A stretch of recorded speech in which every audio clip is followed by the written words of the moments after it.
baax a baax ci li nga xam ne mooy mbir moomu ñu bàyyi mbir moomu jëm ci leneen muy wàllum l'affaire des 45 milliards bi nga xam ne ñi ngi ko doon dégg ci wàllum armement ki ko defoon nag mooy le ministre de l'environnement jamono yooyu nekk Abdou Karim Sall mu nekk sax li nga xam ne mooy député ci 15e législature bi ñu nekk mais tey dossier bi dañ ko dégg ñu déggaat ci beneen tur muy turu Tahirou Sarr ana naka la laalee ci li nga xam ne mooy dossier boobu Pape. non Tahirou nag bëri na problème de. bii moo gën a garaaw. non. Bon en fait xam nga c'est une très bonne chose déjà. Que ñu am visibilité sur l'affaire des 45 milliards. Ouais. C'est une excellente chose que ñu am li ñuy wax visibilité parce que Omar 45 milliards yooyu. bu ñu fàtte dañ fi yeewu benn jour ñu ne am na benn contrat 45 milliards bi nga xam ne. ministère de l'environnement. daf ko passé avec benn société ba nga xam ne ke ko doon jiite à l'époque benn Nigérian la bu ñu naan Petit Boubé. contrat boobu waroon nekk ay gànnaay ak matériel ay woto ay nangam sangam en tout cas matériel ak gànnaay toll ci 45 milliards. À l'époque. Gabi Perez benn trafiquant d'armes. moo bàyyi woon benn ligne moo tracé woon benn ligne de crédit bu 200 millions d'euros ou plus. pour État du Sénégal maanaam moom trafiquant d'armes la day jaay arme mais dafa def benn ligne de crédit État du Sénégal ne ko man lii maa la tegal xaalis bi fii mais xaalis bi pour nga jënd gànnaay la. alors soo gisee tey ñu tudd Tahirou ci mbir mi qu'est-ce que ça veut dire ça veut dire que même cette ligne de crédit bi ñu ne woon Gabi Perez moo ko jox defaloon Sénégal cette thèse ne tient plus la route parce que Gabi Perez mënul defal ligne de crédit 45 milliards Sénégal pour ñu jënd gànnaay ñu génneel ñu tey jii ci rapport Cour des comptes ni que kii nga xam ne mooy Tahirou Sarr il est impliqué dans le marché intrigant de fourniture d'équipements de sécurité et de matériel kon maanaam Tahirou Sarr mi à travers toujours la même banque bi nga xam ne boo bëgg léegi ñu ngi koy tudd fa la xaalis bi jaar ou bien fa la xaalis bi jógee pour ñu mun a am arme yooyu en tout cas daal tey jii li leer suñu basé woo sur le titre de l'observateur moo ci ñëw mooy que 45 milliards yooyu du Gabi Perez moo ko joxe mbubboo nañu xëy na Gabi Perez mais tey jii on a la nette impression que c'est un Sénégalais bon teint bu tudd Tahirou Sarr moom moo financé ce marché-là sur quelle base loolu l'enquête le dira mais li leer ba leer y a un point nouveau tey buy permettre nit ñi xam effectivement li leen jël ëllëmun ci mbirum contrat boobu moo dañuy fàttali ni ko contrat boobu bi ñu ko fii def kii di Abdoulaye Daouda Diallo moo nekkoon ministre des finances Abdou Karim Sall nekk ministre de l'environnement ñiy wax fii Sénégal excusez-moi Sénégal ñaari entité ñoo fi mën a passer commando arme ñaar muy ban ak ban muy le ministère de l'intérieur et le ministère des forces armées ñoom ñaar kese ñoom nañu autorisé ñu commander fi ay armes waaw léegi nan nañu def ba ministère de l'environnement contourner gars yi ñu jox ko ministre de l'environnement waaw mën a contourner commander ay armes ba ñu financer armes yooyu te conseil national de sécurité yéegul entre guillemets naka nañu mën a def ba présidence de la république mun a commander ay armes ba mu dugg ci Sénégal loolu it nekkaat beneen question bi nga xam ne légitimement les Sénégalais doivent se les poser ci yenn circonstances le Tahirou Sarr mu ne génn 45 milliards financé ci achat wu armes ci yenn circonstances l'enquête le dira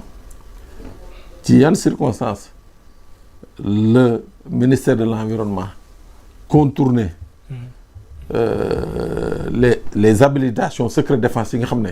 moo lal armée lal ministère de l'intérieur et ministère des forces armées nan lañ leen mën a contourner ba ñoom ñu dem commander ji arme indi ko. mais nag foofu bëggoon naa ñu taxaw ci parce que dafa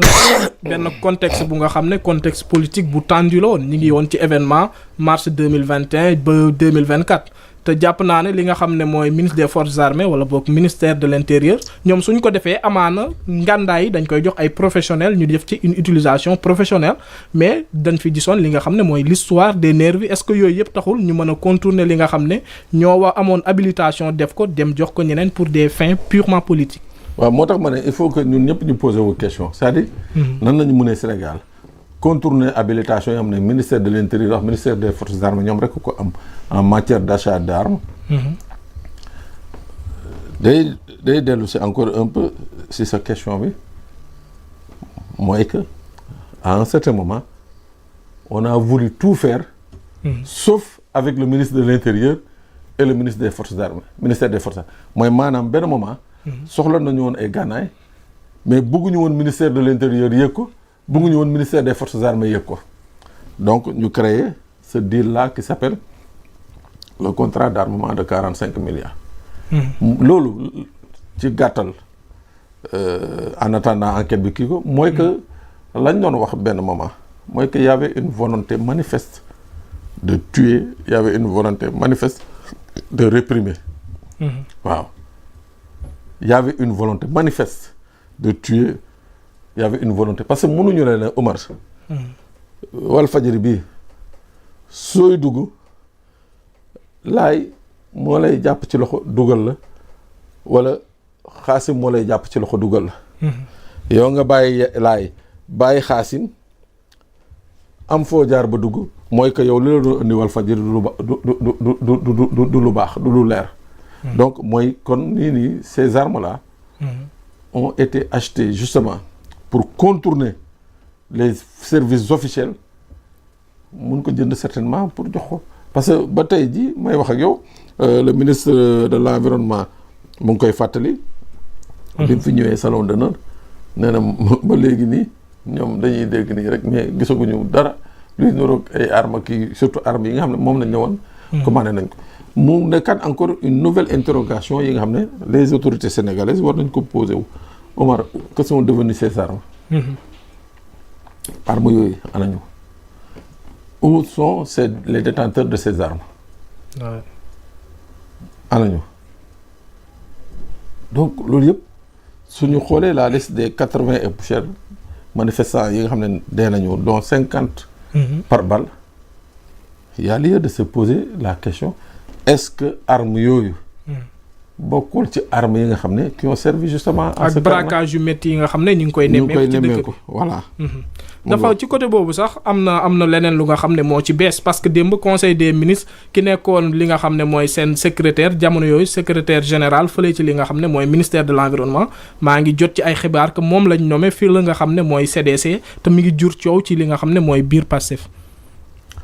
waaw wax nga dëgg de comment il s'appelle encore l'ancien préfet de Bignona Amadou Lamine Guissé. C'est vrai que nomination bi démb conseil des ministres comme secrétaire général fële ci CDC. coow li bëri na trop ci réseaux sociaux yi. parce que les gens ne comprennent pas justement ci moment bi nga xam ne ñu ngi teg dossier 45 milliards yi sur la table. moom mu nekkoon secrétaire général au ministère bi mooy maanaam la cheville ouvrière du ministère parce que Omar pour que les gens comprennent ci biir ministère. Quelle que soit la puissance du ministre